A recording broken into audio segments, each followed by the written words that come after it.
Sir actual में maths में मैंने गगन प्रताप के नोट्स थे, क्लास नोट्स, उनको ही फॉलो किया था। तो उसमें मैं ऐसे करता था कि टॉपिक पढ़ता था और टॉपिक पढ़ते ही फिर उसका टेस्ट देता था टेक्स्ट बुक पे उठा के।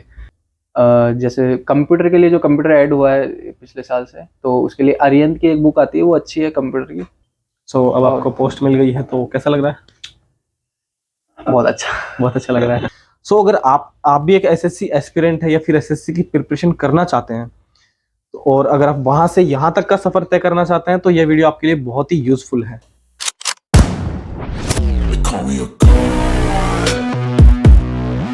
तो स्वागत है दोस्तों आपका आज के एक नए वीडियो में। आज हमारे साथ है एसएससी सीजीएल 2023 के topper mister Ajay Rajawat.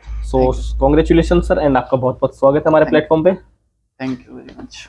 Sir ने एक्सरसाइज इंस्पेक्टर की पोस्ट ली है और सर की रैंक है, सर रैंक क्या है? 1264। 1264 सर की रैंक है और सर का ये सेकंड अटेम्प्ट था, है ना? Yes, sir. ओके। अब वीडियो में आगे बढ़ते हैं और सर की जो जर्नी रही है और सर की जो मेन है सर की स्ट्रेटेजी, सर ने किस स्ट्रेटेजी के साथ अपनी मैथ, इंग्लिश, रीजनिंग और जीके की पढ़ाई करी है और जो जो डिफिकल्टीज इसमें आती है उनको कैसे सॉल्व किया है। वीडियो में आगे बढ़ते हैं। प्लीज सर आप अपना एक छोटा सा इंट्रोडक्शन दें। हेलो, मेरा नाम अजय राजावत है और मैंने एसएससी जीएल 2023 से एक्साइज इंस्पेक्टर की पोस्ट ली है। ओके। मेरी रैंक 1264 है। और आप कहाँ से बिलोंग करते हैं? सर मैं जयपुर से बिलोंग करता हूँ और कालवाड़ रहता हूँ। कालवाड़ रहते हो। आपने ये जो प्रिपरेशन है आपने ये कोचिंग इंस्टीट्यूट को ज्वाइन करके की थी या आपने जो सेल्फ स्टडी होती है उससे की थी? ये सर मैंने लाइब्रेरी ज्वाइन करी थी और सेल्फ स्टडी से ही करी थी, बुक्स वगैरह। Okay sir. जैसे ही आप एक्सरसाइज इंस्पेक्टर बने, आपकी फैमिली का रिएक्शन कैसा था? सर वो बहुत खुश थे। मदर एक्चुअल में रोने लग गई जब रिजल्ट आया और उस वक्त तो नेट खत्म हो गया, नेट बंद करके रख दिया। तो फ्रेंड्स का कॉल आया कि अरे बधाई हो एक्साइज इंस्पेक्टर, बधाई हो। मैं कहा थैंक यू थैंक यू। फिर मम्मी ने सुन लिया साइड में, तो वो वहीं से रोने लगे। फिर हम चुप करा रहे हैं ऐसे, खुशी का? ठीक। हाँ, और फादर भी वहीं थे तो सब खुश हो गए। और आपकी फैमिली में कौन कौन है? मेरी फैमिली में फादर है, मदर है और मेरा छोटा भाई है। आपका स्कूलिंग बैकग्राउंड क्या है? सर मेरा स्कूलिंग बैकग्राउंड, मैंने स्कूल अजमेर से किया है। तो अजमेर से 12 साइंस मैथ्स 12 तक, और फिर उसके बाद एक साल आईआईटी की ड्रॉप मारा। तो आईआईटी बीटेक मिल रहा था तो नॉर्मल कॉलेज मिल रहा था तो उसमें लिया नहीं। फिर किसी ने सजेस्ट किया कि बीए कर लो और साथ में तैयारी भी हो जाएगी, तो तैयारी कर ली फिर इसके साथ बीए के साथ।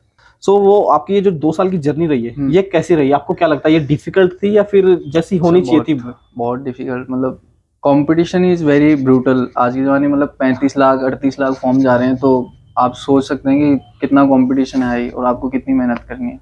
तो आपको जगह जगह जहाँ जहाँ वीकनेस है, जहाँ जहाँ इम्प्रूवमेंट कर सकते हो तो वहाँ करो। कहाँ नंबर कट रहे हैं और अगले दिन जाके उसको इम्प्रूव करके आओ। अगर इम्प्रूव नहीं करोगे तो पीछे होते जाओगे एक एक दिन से। और जैसा कि आपने बताया 38 लाख फॉर्म भरते हैं। हाँ। तो 38 लाख फॉर्म के ऊपर कितनी वैकेंसी निकलती है? सर 38 लाख तो छोड़ो सर, रेलवे में 1-1 करोड़ 2-2 करोड़ फॉर्म जा रहे हैं, तो उनका क्या बोले। और वैकेंसी आती है 8-8 हजार। तो एसएससी में जैसे 1%, लेस देन 1%, मतलब सिलेक्शन के चांसेस है। ओके। और जो फिर आपकी सब्जेक्ट्स के रिगार्डिंग स्ट्रेटेजी है, अब थोड़ा उसको एक्सप्लोर करें। पहले आप मैथ्स के बारे में बताएं। सर एक्चुअल में मैथ्स में मैंने गगन प्रताप के नोट्स थे, क्लास नोट्स, उनको ही फॉलो किया था। तो उसमें मैं ऐसे करता था कि टॉपिक पढ़ता था और टॉपिक पढ़ते ही फिर उसका टेस्ट देता था टेक्स्ट बुक पे उठा के। तो टेक्स्ट बुक उठा के तो जहाँ जहाँ उस टॉपिक में वीकनेस रहती थी तो उसको फिर मैं वापस देखता था कि उसी टॉपिक, जब तक वो टॉपिक अच्छी तरह से नहीं आता तब तक अगले पे जाता था। फिर मैं उसके बाद ऐसे करके टॉपिक कर करके उसकी बुक पूरी कर दी। फिर इसके बाद बुक को छोड़ा नहीं, फिर सेक्शनल टेस्ट दिए उसी बुक के। कौन सी बुक थी वो? क्लास नोट्स, गगन प्रताप क्लास नोट्स। अच्छा, गगन प्रताप क्लास नोट्स। उनकी बुक है एक? हाँ, खुद की। तो उसके बाद सेक्शनल टेक्स्ट दिए, तो जहाँ जहाँ जो टॉपिक रहता था उसको वापस रिवाइज करता था, और जब उस पर कमांड हो जाती थी उस बुक पे तब जाके उसको गगन प्रताप के क्लास नोट्स को छोड़ दिया। ओके। और आपको क्या लगता है मैथ को लेकर कितना कोई मिथ वगैरह है? मिथ तो नहीं है सर, बट जैसा कंपटीशन चल रहा है कि 100% एक्यूरेसी रहनी चाहिए, 98% एक्यूरेसी रहनी चाहिए, तो उसमें थोड़ा टाइम लगता है, उसमें मेहनत लगती है। तो इसको बच्चे मिथ बोलते हैं कि 98% 100%। ओके। और आपके फिर इंग्लिश के लिए आपने कहाँ से पढ़ा और उसकी इंग्लिश बुक्स वगैरह के नाम? इंग्लिश में सर मैंने नीतू मैम की बुक फॉलो करी थी और एक ब्लैक बुक, जैसे सब आज तो कॉमन होगी, सब जानते हैं। तो मुझे नहीं लगता इनसे बाहर आता है। और ग्रामर अगर करनी है तो नीतू मैम की बुक बेस्ट है मेरे हिसाब से, जहाँ तक मैंने पढ़ा है। और ब्लैक बुक से कोई मीनिंग बाहर आता नहीं है, और न्यू आता है तो छोड़ दो, ज़्यादा जरूरी नहीं है। आपके 85 80 90% मार्क्स आ रहे हैं तो बहुत है। ओके, और जैसा कि आपने बोला कि आपने सेल्फ स्टडी की थी, है ना, और ये आप जैसे सेल्फ स्टडी से आपने गगन प्रताप सर से हम्म, पढ़ा, है ना, हम्म, और मतलब एक तरह से कोचिंग बोल सकते हैं, ऑनलाइन आपने हाँ। उनसे कोचिंग ली। इंग्लिश के लिए आपने ली थी? इंग्लिश के लिए नहीं नहीं ली। ली। सो ये जब अपन प्रिपरेशन करते हैं ना, तो ऑनलाइन का एक ऑनलाइन किया आपने, सेल्फ स्टडी से किया है? सर मैंने सेल्फ स्टडीज किया है, books, only books. Only books. But वो जैसे मैथ के लिए तो लिया है ना आपने? No, only class notes. Class notes जो उनके अवेलेबल है अच्छा, बुक्स, मार्केट वो में, मतलब हाँ। जो बुक है एक तरह से ऑन, मतलब क्लासेस वगैरह नहीं ली। सो जब अपन ऐसे प्रिपरेशन करते हैं सेल्फ स्टडी से, तो अपना कनेक्शन टूट जाता है लोगों से, है ना, मतलब जो कंपटीशन है उसका पता नहीं चल पाता। हम्म, तो फिर उस टाइम पे मतलब कि कैसे, मतलब कुछ माइंड में आता था कि जैसे हम, क्योंकि हाँ, आप पढ़ रहे हो, है ना, आपने 2 क्वेश्चन कर लिए, तो ऐसा लगता है कि हाँ मैंने 2 क्वेश्चन कर लिए, लेकिन पता नहीं होता कि कंपटीशन कितना है। आपने 2 किए उतनी देर में किसी ने 4 कर दिए होंगे। तो फिर उस वही टाइम बात। पे वो फेज होता है, उस फेज को कैसे आपने मतलब आगे बढ़े उसमें? सर इस जो कंपटीशन जानने की जर्नी है और उसमें जो टाइम लगता है, उसमें मॉक टेस्ट जो होते हैं वो बहुत मेजर रोल मुझे लगता है कि ऐसा अप्लाई करते हैं। अगर टेक्स्ट बुक आप मॉक टेस्ट दे रहे हैं तो उसमें आप अपनी रैंक देखिए कि रैंक कितनी आ रही है, कितने बच्चे ऊपर हैं, कितने बच्चे नीचे हैं। तो इस हिसाब से आप खुद को एनालाइज करें और इम्प्रूव करते जाए। जैसे जो भी वीकनेस मिले आपको, जैसे मैथमेटिक्स में ज्योमेट्री नहीं आ रही तो ज्योमेट्री कोई ऑनलाइन क्लास ले लें कोई, या फिर कोई बुक अटेंड कर लें। इंग्लिश में प्रॉब्लम आ रही है, कोई चैप्टर की नाउंस की प्रॉब्लम है तो नाउंस का देख लें, कोई सर का देख लें। तो ऐसे इंप्रूव करते जाएं और मॉक टेस्ट देते जाएं। डेली एक मॉक टेस्ट तो जरूरी दें प्री के लिए। डेली का एक। और आपने कितने दिए गिनती नहीं है सर, 500 600 पार हो गए हैं मेरे प्री हिसाब के? से। प्री के ही पार हो गए हैं। और कितने मार्क्स थे आपके? मेरे पास इसमें प्री में, हाँ। प्री में मेरे 156 अराउंड थे। और कट ऑफ कितनी गई थी? 150। 150 गई थी, ओके। और प्री में सर ऐसा था कि मेरा लक बैठता नहीं था, जीके में बैठता नहीं था कभी। कितनी पढ़ लो जीके, 50 में से मेरे 16 17 ऐसे मार्क्स रहते हमेशा, इंग्लिश और मैथ की वजह से हो जाता था। हो जाता था। तो वो जीके मतलब हाँ। रीजन उसका क्या हो सकता है ना होने का? Sir I don't know why, but mains में उसके उलट होता था। जीके में हमेशा ही ज्यादा आ जाते थे मेंस में, और प्री में आते नहीं थे, और पढ़ता सेम ही था। और फिर आपकी जीके की क्या स्ट्रेटेजी रही, उसको कहाँ से कवर अप किया आपने, कौन सी बुक्स को फॉलो किया? जीके की सर ये स्ट्रेटेजी थी कि लूसेंट को जो टॉपिक वाइज था वही सेम टॉपिक पढ़ता था, और उसका टॉपिक टेस्ट देता था। ऐसे बुक कंप्लीट हो गई लूसेंट की, फिर जब तक उसको छोड़ा नहीं, फिर सेक्शनल टेस्ट दिए जो जो टॉपिक नहीं आते थे लूसेंट में, फिर उनको कमांड रखी उस बुक पे। तो लूसेंट, गगन प्रताप के नोट्स और नीतू मैम पे बुक पे पूरी कमांड रखी, तो कहीं छोड़ा नहीं। वो मॉक टेस्ट से अपनी वीकनेस देखता रहा और लगातार इंप्रूवमेंट करता रहा। सर मैं बताना चाहूँगा इस मामले में, मतलब आपके फ्रेंड्स जो होते हैं, फ्रेंड सर्कल होता है वो अच्छा होना चाहिए, मतलब कि वो सपोर्टिव होना चाहिए। ऐसा नहीं कि आप वो कहीं घूम रहे हैं, वो भी ऐसे कि पढ़ाई में रहें और थोड़ा बहुत ठीक है मौज मस्ती चले, बट वो हाँ ठीक है, वो कम से कम एटलीस्ट अच्छे हों और पढ़ाई में अच्छे हों। पढ़ाई को इफेक्ट नहीं करनी हाँ, चाहिए, वो मौज मस्ती, है ना। हाँ। मौज मस्ती करो लेकिन इफेक्ट ना करे। और जैसे मेरा फ्रेंड था कि यशवर्धन और हसन, वो बैंक SBI PO में लगे हुए हैं, तो उन्होंने ऐसे खूब बताया कि ये ऐसे करो, सुधार करो, जो वो मेरे से पहले चल चुके थे जर्नी में, तो एज अ मेंटोर तो उन्होंने बताना शुरू किया। आपके जैसे प्री के मार्क्स थे 156, और फिर मेंस के? मेंस में मेरे थे 326। 326, ओके। और फिर थोड़े 2-3 क्वेश्चन कट होके 318 आई थिंक। तो इस वजह से रैंक कुछ इफेक्ट हुई है?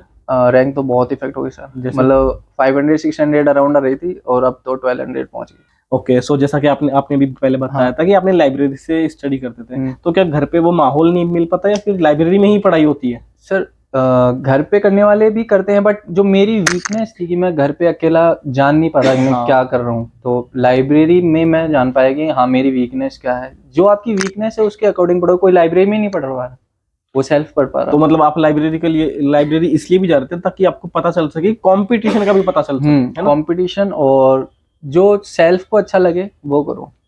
ओके, और आप कुछ बुक्स के नाम बताइए। जैसे कि गगन प्रताप क्लास नोट्स हुए, लूसेंट हुई, नीतू मैम हुई, ब्लैक बुक हुई, और जैसे कंप्यूटर के लिए जो कंप्यूटर ऐड हुआ है पिछले साल से, तो उसके लिए अरिहंत की एक बुक आती है, वो अच्छी है कंप्यूटर की। उसको भी same topic wise plus test, फिर बाद में कंप्लीट हो जाए तो उसके बाद सेक्शनल टेस्ट, और फिर पूरे जो वीकनेस है उस पूरी बुक में वो निपटा लो, और साथ में मॉक देते रहो मेजर। ओके, और जीके के लिए? जीके के लिए तो लूसेंट बताई थी, और करंट अफेयर में इंडोलोगस की एक PDF आती है। तो इसके लिए ऐसा करो कि जैसे 1 मंथ का जो आता है उसको एक ही पेज में बिल्कुल छोटे-छोटे लाइन्स में बिल्कुल उतार लो, जो मेन पॉइंट है।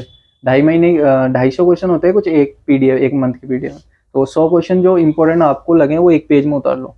और क्या, जैसा कि बोला जाता है कि न्यूज़पेपर भी पढ़ना थोड़ा जरूरी है, तो आपने न्यूज़पेपर को पढ़ा है? सर मैं न्यूज़पेपर तो फॉलो नहीं करा, बट हाँ डेली टेस्ट जरूर देता था। एडिटोरियल के हुए, इंग्लिश के जो अलग से सेक्शनल मॉक है, क्योंकि ज़्यादा मार्क्स की है, 135 की है, तो अलग से प्रिपेयर करना ही पड़ेगा। ऐसा नहीं कि आप मैथ कर रहे हो, मैथ 90 मार्क्स की है, मैथ में 90 आउट ऑफ 86 ला रहे हो, 90 ला रहे हो, बट इंग्लिश में 100 ही आ रहे हैं, तो सिलेक्शन से बाहर हो गए।